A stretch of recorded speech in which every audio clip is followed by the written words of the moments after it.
राम राम दोस्तों और मेरी माताएं बहनें, आप सभी का स्वागत है बाबा नीम करौली जी की शरण में। आप सभी का स्वागत है मेरी मैया रानी के दरबार में। मेरी आदि पराशक्ति माँ नव दुर्गा, हे मेरी शेरा वाली माँ, हे मेरी पहाड़ों वाली माँ, हे मेरी माँ नव दुर्गा, सबके कष्ट हरो मेरी मैया रानी। सबके घर आओ माँ, सबके घर खुशियाँ बरसाओ। जय माता की, जय श्री राम, जय हनुमान जी की, जय बाबा नीम करौली महाराज जी की। ओम नमः शिवाय, ओम हनुमंते नमः, ओम श्री गणेशाय नमः। जय जय श्री राम। दोस्तों और मेरी माताएं बहनें, आज करते हैं एक बहुत ही प्रेरणादायक कहानी है, ईमानदारी का फल। पौराणिक कहानी है, इसे पूरी सुने। आपको एक नई प्रेरणा मिलेगी, आपके घर में खुशियों का संचार होगा।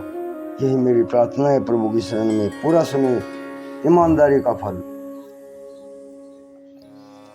बहुत समय पहले की बात है।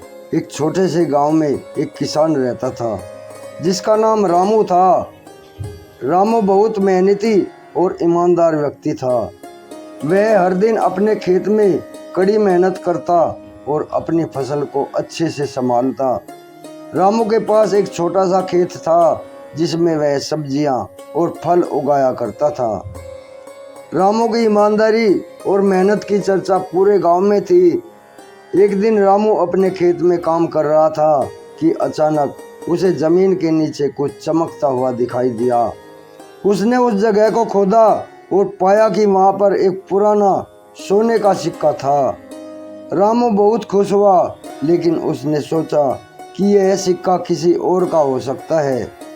रामू ने गांव के मुखिया के पास जाकर सोने का सिक्का दिखाया और कहा, मुझे यह सिक्का मेरे खेत में मिला है, लेकिन मैं नहीं जानता कि यह किसका है। मुखिया ने रामू की ईमानदारी की सराहना की और कहा, तुम्हारी ईमानदारी के कारण यह सिक्का अब तुम्हारा है। रामू ने सोने का सिक्का लेकर घर वापसी की और उसे सुरक्षित रख लिया। कुछ दिनों बाद रामू अपने खेत में फिर से काम कर रहा था कि उसे एक और चमकता हुआ सिक्का मिला। उसने फिर से वही काम किया और सिक्का मुखिया को सौंप दिया। इस बार भी मुखिया ने रामू की ईमानदारी की प्रशंसा की और सिक्का उसे वापस दे दिया। रामू की ईमानदारी का यह सिलसिला चलता रहा और उसे कई सोने के सिक्के मिले। उसने सभी सिक्कों को गांव के मुखिया को सौंपा और हर बार मुखिया ने उनकी ईमानदारी की सराहना की और सिक्के उसे वापस दे दिए। एक दिन गांव में एक अमीर व्यापारी आया। उसने गांव वालों को बताया कि वह एक बड़ा व्यापारिक सौदा करने आया है। व्यापारी ने गांव में एक प्रतियोगिता रखी और कहा, जो भी सबसे अधिक ईमानदार व्यक्ति होगा उसे मैं एक बड़ी संपत्ति दूंगा। गांव वालों ने रामू की ईमानदारी की कहानी व्यापारी को सुनाई। व्यापारी ने रामू को बुलाया और उसकी ईमानदारी की परीक्षा लेने का फैसला किया। उसने रामू को एक कीमती हीरा देकर कहा, यह हीरा मुझे बहुत प्रिय है, इसे संभाल कर रखना। रामू ने हीरा लेकर अपने घर में सुरक्षित रख दिया। कुछ दिन बाद व्यापारी ने रामू को बुलाया और हीरा वापस मांगा। रामू ने बिना किसी हिचकिचाहट के हीरा वापस कर दिया। व्यापारी ने रामू की ईमानदारी की सराहना की और कहा, तुम्हारी ईमानदारी के कारण मैं तुम्हें यह हीरा और अपनी आधी संपत्ति दे रहा हूँ।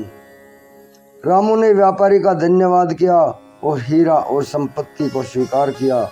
उसने अपनी संपत्ति से गांव वालों की मदद की और सभी के साथ अपनी खुशियां बांटी। इस प्रकार रामू की ईमानदारी ने उसे न केवल संपत्ति बल्कि पूरे गांव वालों का सम्मान भी दिलाया। उसकी कहानी पूरे गांव में प्रेरणा का स्रोत बन गई और सभी ने ईमानदारी के महत्व को समझा। दोस्तों और मेरी माताएं बहनें, आगे भी शेयर करिए। ईमानदारी का फल बहुत ही महत्वपूर्ण कहानी है, पौराणिक कथा है।